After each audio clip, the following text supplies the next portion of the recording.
Hey, welcome back to the Lions Kool-Aid Corner. As long as they keep winning, we'll keep coming back, right? We're going to be here every single day, so come out and hang with us every afternoon as we get ready for the Bucs game. We know the NFL divisional round matchups now. The Lions are getting the Buccaneers. Mm-hmm. The 49ers are getting the Packers. Mm-hmm. And then here's your whole bracket right here, as you can see. And in the AFC side, you know, we've got the Texans heading to the Ravens and the Chiefs heading to the Bills. But before we get to next weekend, I want to recap this Rams game. I mean, we just won our first playoff game in over 30 years. We can spend 2 days talking about it, right? I mean, come on. And the first guy I want to talk about is Jared Goff. I mean, this whole week was about Matthew Stafford. He's back in Detroit, and, you know, Kelly Stafford, and they were here for so long. But at the end of the game, I kind of was left like, Jared Goff went out and did his thing, right? He got his revenge. Ben, what did you see from him?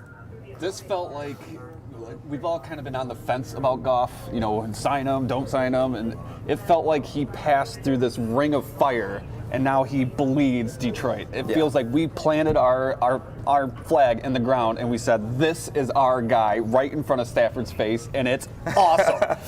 the Jared Goff chants, I had goosebumps. And then when the players were chanting in the locker room, keep this going. Yeah. It's awesome. Yeah, it was really cool. Rod? You know, he was so good, but he's done what he has done. He's been consistent right on down the line. I mean, I like I talked about, I had the chance to interview him in the locker room last year. For a news guy, that's pretty big. For a sports fan. And he was just so steady. His answers are crisp, to the point, and then like he just stops and, you know, just makes his point and then he's done. Yeah. And it's almost the way he played. And I think that in many ways he did what he does, which is do just enough to win. You know, when you need him, he's there. Now, on the flip side of that, and I sort of predicted, you know, inaccurately that Matt Stafford would throw the interception like he always did for us when he played for the Lions. What he did, though, for the Rams is what he did for us all those years, which is get field goals when you needed touchdowns. Yeah. And so I was wrong on the interception, but right on the fact that Matt Stafford, in that moment when you need him most, he's going to get you a field goal when you need a touchdown. And much to our, you know, happiness and success, thank you, Matt Stafford. We're grateful. Ken, I felt like I was in the Twilight Zone. Matthew Stafford was at Ford Field, getting beat up by a bad offensive line, bleeding, limping back onto the field, and trying to lead a game-winning drive and losing. It was like the whole 12 years, right? I mean, you know, you couldn't draw it up any more beautifully. And the way they closed that game with just a stamp, you're not getting the ball back. Mm-hmm. They've been doing that all year, and it's just so beautiful to see. I want to go back to one thing. Ben said that we've all been on the fence about Jared Goff. I want to say that Ben has been on the fence about Jared Goff. Just weeks ago was calling for Hendon Hooker to step in. I don't want to hear it from Ben Bell, okay? Jared Goff has been great all year. He had a few games where he was a little iffy. The offensive line wasn't as good. There were lots of injuries going on, but the guy has performed under pressure. The primetime performances have been huge. The late game performances have been huge. He has carried this team on offense all year. Ben, have some respect. Sign the man. All right, there it is. Sign the man. You know, Goff doesn't really come off as like a big trash talker or like a guy who's overly animated. No. But do you remember when the Lions went to Green Bay earlier this year and Ryan Fitzpatrick said that Jared Goff was a poor man's Matt Ryan? Right. And then in the post-game show, Jared Goff called him out and was like, well, how was that compared to Matt Ryan? So I do think that on the inside, he has to be. He said, I don't think I'm a poor man's anything. Yeah, right. He has to be just loving what happened this week. Yes, because the Rams kicked him to the curb like garbage. They literally told him, your replacement was the missing piece that we needed to win a Super Bowl. And then his replacement went out and did it. So. And he was a guy that took him to the Super Bowl. Right. So. For him to come here and for us to watch him start from the ground level and kind of rise as this phoenix from the ashes. Yeah. I mean, it's just incredible. It's awesome. It is awesome. Somebody who's good with Photoshop, please get us the Jared Goff Phoenix Rising edit. Yeah. All right, I want to talk about somebody who had, in my opinion, an even better game than Jared Goff. And that was his coach, Dan Campbell. We've got a couple highlights ready here. The first is a 4th down play from the 2-yard line. It was 4th and 1. The Lions were currently up 4 points. And I think a lot of coaches would have taken the field goal gone up 7. It was a safe choice. Dan Campbell said nope, which was no surprise to any of us. I never thought for a second he was going to kick that field goal. No. And what does Jared Goff do? He finds Sam Laporta in the back of the end zone. Yep. It's almost come to the point where they're very predictable when they're in that kind of range, because you know they're going to run it on third down with the anticipation of going for it on fourth down. Yeah, he calls those third down plays. It's definitely a luxury that he's able to know, like, if I don't get this, I have confidence in my offense to go get it on fourth down. He's got his mind made up going for it on fourth down before we even get to that fourth down. Yeah, Isn't it awesome that in any other year when a Lions quarterback throws that touchdown or throws for that touchdown, that the receiver actually caught it? Yeah. I'm dead serious. Yeah. My children swear on my epitaph it's going to read, "Catch the damn ball!" and there you go. That was easily droppable. And he didn't. And that's, I think, in many ways the difference here is, and I always said about Matt Stafford that he threw everything on a frozen rope. Yeah. And that he would throw that pass and it would come in and break the receiver's fingers and they would drop it, and Goff just laid that one in. And there was another highlight that probably isn't on there, but he had a touch pass against the Rams. If you remember, it was they were on about the 30 or the 40-yard line, and he just dropped it over the top to Amon-Ra St. Brown. That was a touch pass that you never saw Matt Stafford throw or make ever. Yeah. Yep. Okay. The second big decision Campbell made, and this was Ken and I were talking about this earlier. This was, to me, the most controversial one. The Rams threw an incomplete pass on 3rd and 4. He could have forced them to kick a 52-yard field goal. Instead, he accepts a holding penalty, gives them another chance to possibly get a first down, and this is what happened. The Lions defense comes over the stop. I mean, it was risky given how the secondary was performing because they were giving up yards. I trust our defense more in a 3rd and 1 than a 3rd and 26. I agree. That's why I was kind of scared. This is the play that we were talking about earlier with CD Deuce, but that was a crafty veteran move, and that's a classic example of Dan Campbell saying, "I have faith in my defense. I made you guys. This is the game we're going to call. This is the game we're going to play." And he had faith in them, and they delivered when they needed it most. Yeah. Did they get away with the PI there? Probably. Maybe. But you know what? I think that we've heard a few. Yeah, those calls have gone against us forever. There were calls in the game. I mean, just that terrible call where they called false start. The false start play was terrible. The offsides, and I saw one where the Lions did a jailhouse blitz, and I saw Anzalone get tackled going after Matt Stafford. I mean, they just tackled everybody, and I think it was a touchdown. It was a touchdown play that should have come back. Yeah. And they didn't get the call there. So these things happen in these games. All right, so the Lions force a punt, 2-minute warning, and it's 2nd and 9. And during the entire commercial break, I'm just saying, go for the win. Don't just try to run out the clock. Go for the win. Go for the win. And we've got the last highlight here, and it's Jared Goff to Amon-Ra St. Brown, not afraid to throw a pass, not afraid to risk stopping the clock, and what did they do? They sealed the game. Everybody knew it was over right here. The phrase you kept saying right there, not afraid. I mean, how many years have we seen the team afraid to go for that win, where it's like 3 straight runs, you get stuffed, make them waste their timeouts, and you punt the ball right back. Yeah. And so many years, that was all they could do, and now they go for it. They go for the win, and I love it. How many times have we seen Green Bay do that to us? Right? Yeah, Where they get the ball with 6 minutes left and the game's over before you know it, and they've had the ball for the whole 6 minutes and just ran out the clock. But this is what the Lions have done all year. It's like That's right. they finish these games really, really well. And Campbell's been saying, like, after all these wins, like, we're built for this. Like they're built for it. So when these moments come, the team is ready. It's not like they're like, oh, we're put into this really high pressure situation that we're not used to. No, they're in it. They know exactly what to do, and they execute really well. And it's crazy to see. I can't believe it's happening. No, we can't. But think about his lineage in football. Bill Parcells and Sean Payton.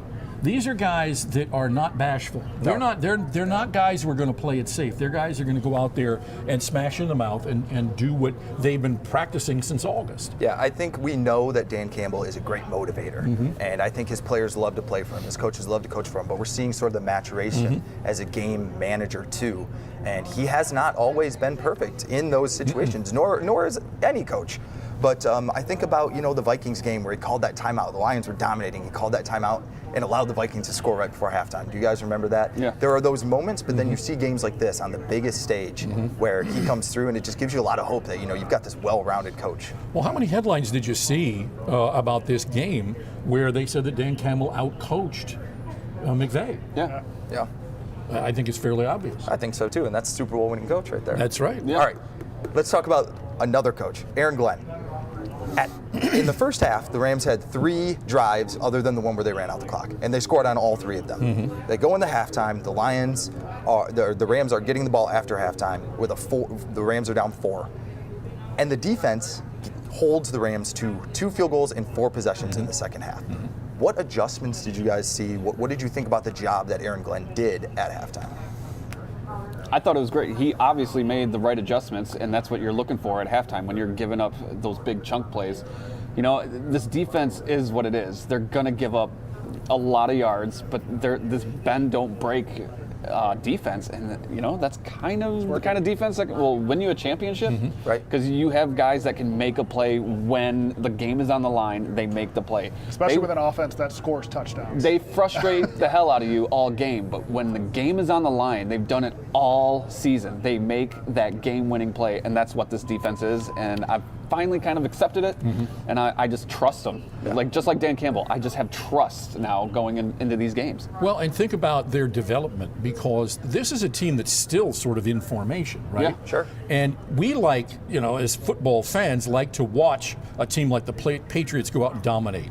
You watch, Brett Favre when he did it. You watch the really good NFL teams, and they're dominant. They come in and they, when we played the Ravens and they beat us, they were up 21-0 before we could blink an eye.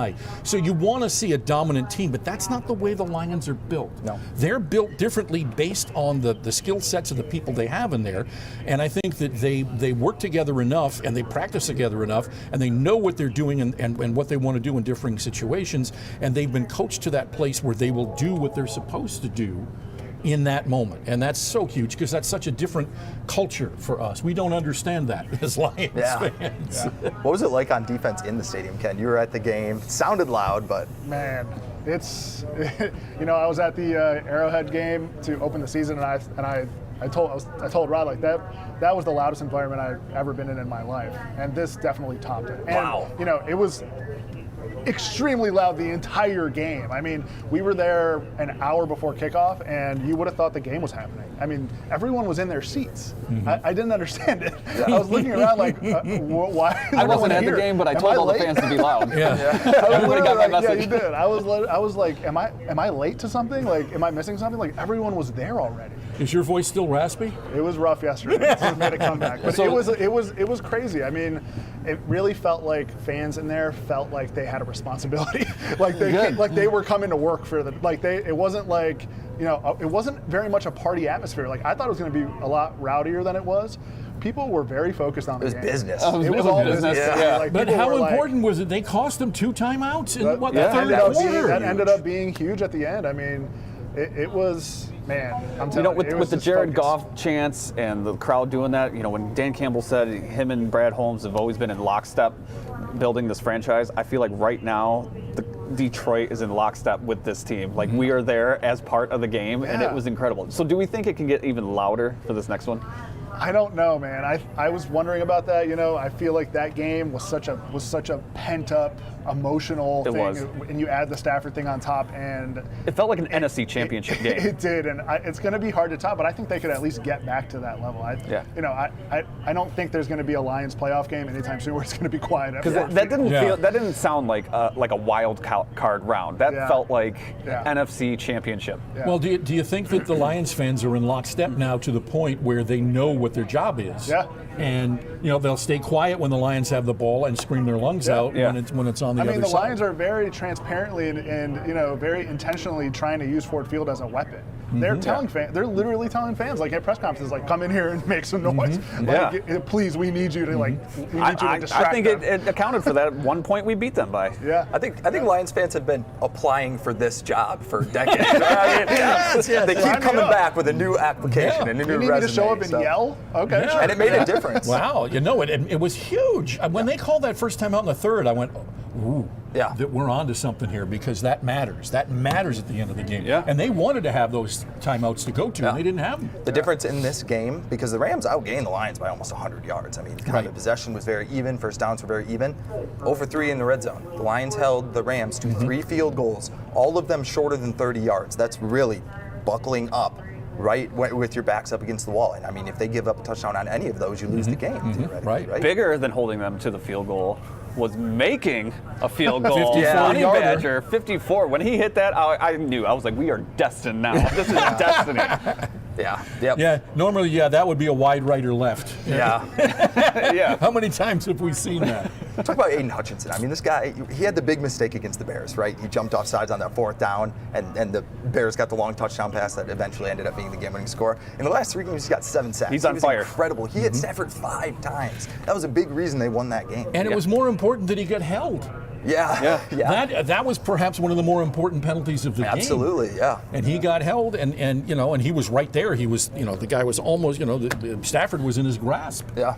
And it was, when they threw that flag, I was like, yeah, finally. Yeah. There's also something about like the 4th quarter that Aiden Hutchinson just loves, man. Yeah. He is a primetime. Somehow he gets better.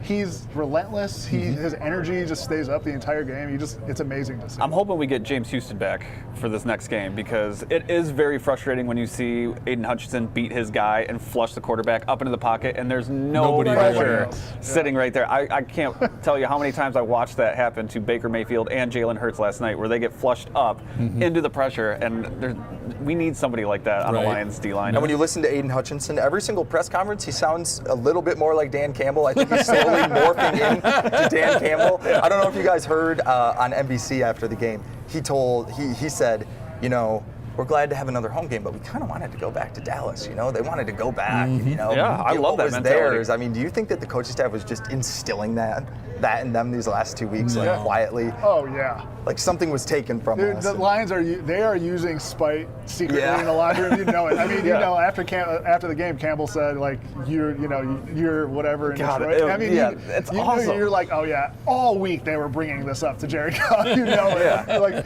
but in the press conference, they're like, no, don't worry, that's not a big deal. That's in the past. Yeah, right. Yeah, Jared, they left you. Yeah, exactly. Yeah. They met up with this quarterback in Cabo. Okay, don't forget. All right, speaking of the Cowboys, did you watch the Cowboys-Packers game? Did you guys? Oh, yes. I mean, yeah. did you find yourself secretly rooting for the Packers? I was not or secret. I outwardly was rooting for the openly. Packers? I was openly rooting for the I think Packers. I realized during that game that I hate the Cowboys more than I hate the Packers. I don't know. That for me, that's a toss up. Yeah. How many Yeah. times have the Packers come in here and killed us? Yeah. On a game that shouldn't Yeah. have happened. or Well, after lost what that happened to the shouldn't Lions, seeing Jerry Jones all sad in his Yeah. suite, you just hate to see it. I do think that as spicy as it would have been to go back to Dallas, having another home game after having to wait 30 years for one Yeah. is way No, you're right. way worth it for the city, way worth it for all these fans. It's going to be an amazing game. Well, This is objectively a more winnable game, too. yeah. Yeah, it is. I think it's winnable, but I'm still open to the notion that we could lose it. Sure. Because as a Lions fan, I said it before, we're like shelter pets. Somebody wants to pet you and you do this. It's one thing for Matthew Stafford to come into what seems like a hornet's nest Right. and perform. Baker Mayfield, I just don't see it. Yeah. I don't see him coming in here and replicating the effort that Matthew Stafford put up. Right. So last night, we knew we were facing the winner of the Right. Eagles-Buccaneers game, right? We've got the bracket back up here. Were you rooting either way? Did you have a strong feeling, Eagles or Buccaneers? Because I definitely did. Ken? I personally felt like either team was going to get crushed here. Honestly, like they both Wow. look terrible to me. Sounding like Ben Bell. The Eagles are just a dead carcass of a football team. Yeah, At this what point. I don't know what happened happened to to them, but the fact that that the Bucs were able to blow them out just says enough to me that they quit. I mean, the Eagles gave up last night. They were done. The Bucs, they can put up some points. But Baker Mayfield is mistake prone. He always has been. That's his downfall. Sorry, Ian. But No. but I don't think he can survive a game like that at Ford Field. Like he almost threw a ton of picks last night. He got really lucky. How many with a bunch. deep bombs is Mike Evans going to drop? My gosh. That too. I mean, That's the Bucs just don't scare me. But if the Eagles somehow made it through that game and won, I still wouldn't. That was my concern. The Eagles looked so bad down the stretch. I mean, it wasn't just losing 5 of 6. It was getting beat down by the Cardinals and the Giants with your Giants, division title yeah. on the line. I mean, they had a lot to play for. And they know how to win, those guys. But I was worried that clean slate of the playoffs, go into Tampa Bay and beat a Buccaneers team that had been playing well. That could really kind of trigger a team that went to the Super Bowl last year. And when it's close, I prefer not to play the MVP caliber quarterback typically, especially when he's a guy who, like you said, can step up in the pocket and beat you with his legs if Aiden Hutchinson isn't getting home. Yeah. So I really thought that the Eagles would have been a dangerous matchup. Yeah. But, Beating Matthew Stafford was so satisfying. I wanted that feeling again, hanging 50 on Matt Patricia's defense. Would have been just the cherry on top. Yeah, That would have been. But if we had to watch that guy smirking at Ford Field after a win, that would have been tough. Oh, that would have been bad, but we would have hung 50 on that defense. So we know the divisional round bracket. What is your takeaway from these remaining 8 teams, Ken? Do you have sort of something that stands out to you? I mean, I think very clearly Baltimore and San Francisco are the best teams, and everything else is up for grabs. You know, I mean, Kansas City and Buffalo are going to eliminate one or the other this weekend. I don't know. I'm guessing Buffalo can maybe finally get past them this year, but I don't know. I'm not looking like the Lions have a chance right now. They have a chance. They should seize it. We didn't go into this thinking this is a Super Bowl run season. We were just like, let's just win a playoff game and move on, right? Yeah. But looking at the field, I mean, there's a chance here for the Lions to at least get out of the NFC. I mean, they should be able to compete with these guys. If the 49ers, you know, if they have to go to San Francisco, Jared Goff, it's not going to be that cold, right? No. Right? No. The Packers are kind of scarier to me because we have so much history with them this year already. I don't know. I look at that. I'm not feeling too worried about the whole thing. Well, I look at that board and think this is the year of the upstart, right? Sure. Yeah. I mean, the Lions certainly, but the Packers, the Texans, they're upstarts, and I don't see it as out of the realm of possibility that the Packers win that game. And, the Ravens are awfully good, but the Texans, I mean, they were really good the other night. So How many times have the Ravens been 14-2, 13-3, only to get pounced out of the playoffs? that's because true. if they run into a team with a strong front seven, Lamar Jackson runs into some trouble, and that's the strength of their team, and they just seem to get pounced every year. They're really, really good. I think there's something to be said, specifically since it's in the NFC, in regard to the 49ers with sitting at home for a week. And if you remember, Brock Purdy and a lot of those guys didn't play the final game of the season also. So they've been sitting for what will end up being 3 weeks of real time by the time they play against the Packers. Meanwhile, the Packers had to beat the Bears in the last week of the season to get into the playoffs. And then they obviously had to beat the Cowboys to get to this point. So they've been in must-win mode this whole time. I think there's something to be said for that being an advantage, and I wouldn't be surprised if the Packers gave them a really, really tough game. I think that's going to be a very good game. I'm gonna pay close attention to that game because did Green Bay really play that awesome, or did Dallas just come out flat? Because to me, it looked like Dallas just didn't even show up to play. Dallas did look flat, but they looked so good in that last game of the season against Washington. did. I know it was the Commanders, but the Cowboys had been so bad on the road that I really thought that they were going into the playoffs hot. Yeah. So did I. And think back to the way the Lions lost to the Ravens.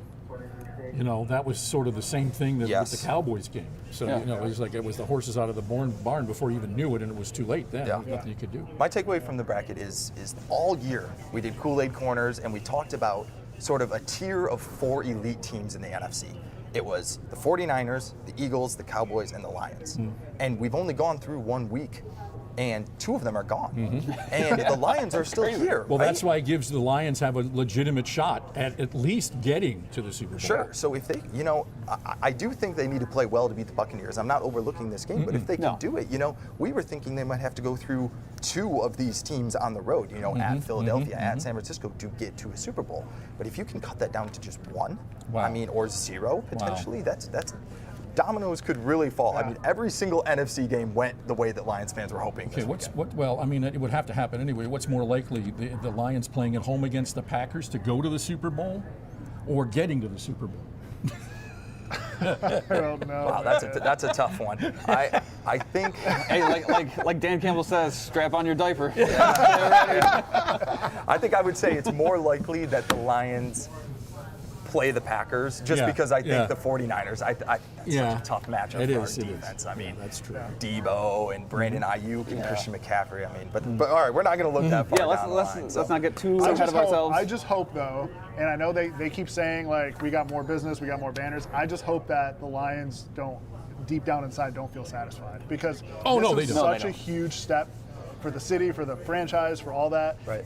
making sure they still bring that motivation for this next game, because they have an opportunity here that we haven't had in 60 years. Yeah. So forget winning a playoff game, forget winning 2 playoff games. It's in front of you right now. Right. Go for it. No, I think they see it. You say it's all in front of us. Everything's in front of us. Do you guys feel like we no longer have to look back at our past? Like, we've won the division, we've won a playoff game. Do we ever have to watch those graphics ever again? Can we just let it all go? I think it's fun when they keep overcoming barriers. If they make the Super Bowl, Win to the say Super it's Bowl. the Win the first Super ever Bowl time and we they've can been do there. that. It's kind of like the Stuff like Bengals, that. right? The Bengals kind of had a similar story. They made it to the Super Bowl. We've kind of laid off them for a bit, right? They're pretty good. They're fine, but they haven't won one. But they made it. They killed a lot of that curse. It feels like talk. we've shed all that weight, and we can just look forward now. Yeah. All right, Speaking before of- we go, we got to slay some demons here. Yes. Rod Maloney, you want to tell us the story? Well, how many games you come on a Sunday night, Monday morning, and you just want to bang your head into something sharp after watching a Lions game? And it just got to be so bad that I hung this on my desk. And it was something that I found on the internet, and it's Bert Lahr, the Cowardly Lion. And this has been hanging on my desk for the better part of 5 years. And I think today, because I've had people ask me, Hobie asked me the other day, what are you going to do with that? Well, okay, let's just do this. Gone. Wow. Rod Maloney is on board. Ladies and gentlemen. There you go. We slayed the dragon, and then we'll just I thought you were going to eat it. show this. When Rod Maloney's on board, that's big, right? That's big. I'll tell you what, that Lions playoff win was amazing. This might have topped it. All right, well, we're going to be back tomorrow. We're going to break down the Bucs game a little bit more, and we're going to be here every single day this week talking about the Lions as we continue this playoff run. Woo! Go Lions! Go Lions.